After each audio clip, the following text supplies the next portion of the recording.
ഗർഭിണിയായ ഞാനത് എപ്പോൾ നാട്ടുകാരുടെ അടുത്ത് അനൗൺസ് ചെയ്യണം? പ്രഗ്നൻസി ടെസ്റ്റ് പോസിറ്റീവ് ആവുന്ന പല ലേഡീസും എന്നോട് പേഴ്സണലി ചോദിക്കാവുന്ന ഒരു ചോദ്യമാണ്, ഡോക്ടറെ ഞാൻ വീട്ടിൽ നാട്ടുകാരുടെ അടുത്തൊക്കെ പറയണം? ആക്ച്വലി വെൻ ടു ഡിസ്ക്ലോസ് നമ്മുടെ ഒരു പേഴ്സണൽ ചോയ്സാണ്, നിങ്ങൾ തീരുമാനിക്കണം. അതിൽ രണ്ടർത്ഥങ്ങളുണ്ട്. ഇപ്പം നമ്മൾ പ്രഗ്നൻസി ടെസ്റ്റ് പോസിറ്റീവ് ആകുന്നൊരു ഗുഡ് ന്യൂസ്, അത് നമ്മുടെ പേരൻസ്, നമ്മുടെ ഇമ്മീഡിയറ്റ് റിലേറ്റീവ്സ് ഒക്കെ വളരെ ആഗ്രഹിച്ചിരിക്കുന്നതാണ്, തീർച്ചയായിട്ടും അത് ഷെയർ ചെയ്യാം. അതിലുള്ളൊരു ഫ്ലിപ്പ് സൈഡ്, ബിക്കോസ് നമ്മൾ ആദ്യത്തെ 3 മാസം എന്നുള്ളത് ഗർഭം ചില പ്രശ്നങ്ങളൊക്കെ ഉണ്ടാവാനുള്ളൊരു സ്വാഭാവികമായ ഒരു അവസ്ഥയാണ്. അപ്പം ചിലപ്പം ഒരു ഗർഭം ഏർലി ഫസ്റ്റ് ട്രൈമസിൽ ഒരു 8-ാം ആഴ്ചയോ 9 ആഴ്ചയൊക്കെ അലസി പോവുകയാണെങ്കിൽ നമ്മൾ പ്രഗ്നൻസി ആണെന്ന് നാട്ടുകാരോട് വിളിച്ച് പറഞ്ഞു, അൺഫോർച്ചുനേറ്റ്ലി പ്രഗ്നൻസി മിസ് ചെയ്തു പോയി, നമുക്ക് ഭയങ്കരമായിട്ടൊരു നിരാശ ഉണ്ടാവും. അപ്പം നമുക്കൊരു നല്ല സപ്പോർട്ട് സിസ്റ്റം ഉണ്ടെങ്കിൽ തീർച്ചയായിട്ടും നമ്മൾ നേരത്തെ അനൗൺസ് ചെയ്യുന്നതുകൊണ്ട് ഒരു തെറ്റുമില്ല.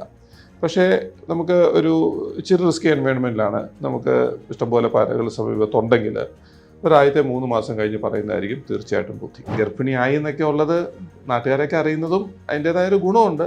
അല്ലെങ്കിൽ പിന്നെ നിങ്ങൾക്ക് ദിവ്യഗർഭമാണോ എന്നൊക്കെയുള്ള ചോദ്യം നിങ്ങൾ പിന്നെ ചിലപ്പോൾ കേൾക്കേണ്ടി വന്നേക്കാം. അതുകൊണ്ട് നിങ്ങൾക്ക് ഒരു ഗർഭിണിയാണെന്നുള്ള അവസ്ഥ യൂഷ്വലി നമ്മളൊരു സ്കാൻ നോക്കി ബേബിയുടെ ഹാർട്ട് ബീറ്റൊക്കെ വന്ന് തുടങ്ങിയിട്ടുണ്ടെങ്കിൽ ഒരു 80-90% അബോർഷൻ്റെ റിസ്ക് ഒക്കെ കുറഞ്ഞു. ഫസ്റ്റ് സ്കാൻ ചെയ്ത് ഡോക്ടർ പറയുകയാണ് ഓക്കെ പ്രഗ്നൻസി ഹെൽത്തി ആണെന്ന് അറിയുവാണെങ്കിൽ തീർച്ചയായിട്ടും you can whistle it out that I am pregnant.